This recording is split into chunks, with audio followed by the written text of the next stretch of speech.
Hi, thank you for joining me today. If you're familiar with opera, you know basically it's a play where everything or almost everything is sung.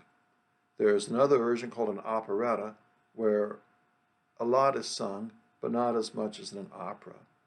And the American version of this is the musical. Think about some of those great musicals. South Pacific, The Sound of Music, Oklahoma, the list goes on and on like that. Most recently, of course, Hamilton has been extremely popular. Well, there's another one, Annie.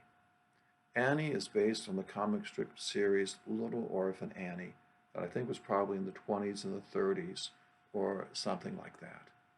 Now, when our middle school students put on a musical, as they usually do in the fall, I try to visit with them each year and say, what's the meaning of this? Okay. What are you trying to communicate with people? Because even if it's something that might seem kind of trite or something, quite often you can find some spiritual values there. And the theater is a way of communicating, film is a way of communicating. And I remind the students that, there's some people who have no intention of coming into church and listening to me, but they might go to a theater production or they might go see a film. So it's fun to get up there and sing your hearts out, but there's something else. And I share a few ideas, and some years I've really been impressed with what our students come up with.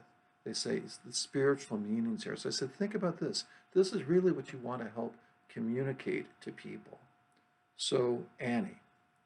Annie is an orphan, little orphan Annie, and she's in an orphanage. So she's someone on the peripheries of society, as Pope Francis would say, someone who society doesn't necessarily pay a whole lot of attention to. You find that in that song, It's a Hard Knock Life. And the girls are singing, It's a hard knock life for us. No one cares for you a smidge when you're in an orphanage. And it goes on like that. Okay? Oliver J. Warbucks, this billionaire, as a PR measure really, is ready to invite an orphan to come and live with him for a week. And it's Annie. And so the story takes off from there. And in the end, it's about conversion.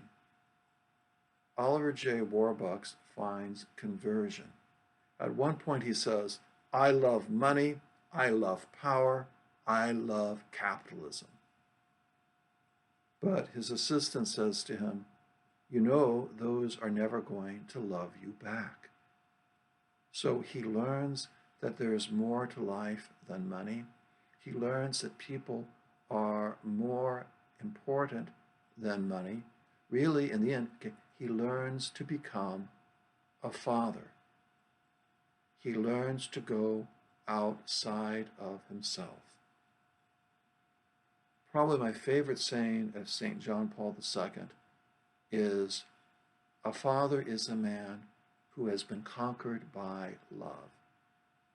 And Oliver J. Warbucks is conquered by love.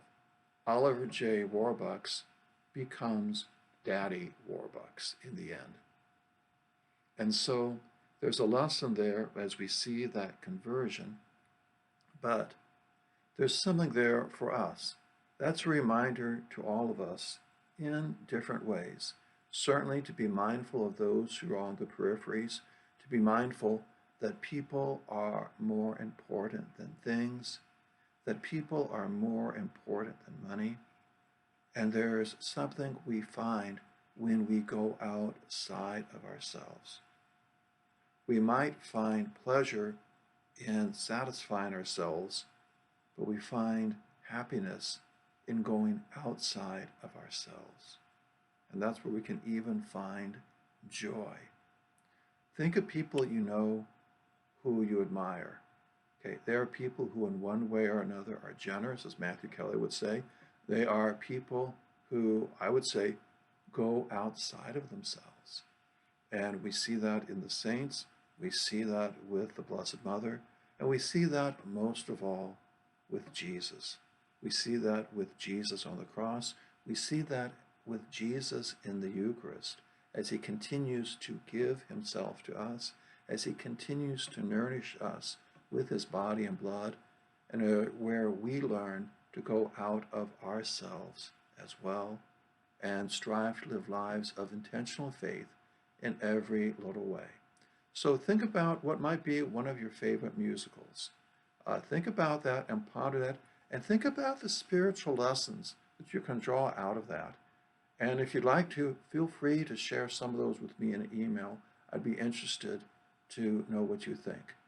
In the meantime, let us continue to move forward and face each day with faith, with courage, and with as much enthusiasm as we can reasonably muster up. Thanks for spending time with me today. Bye-bye.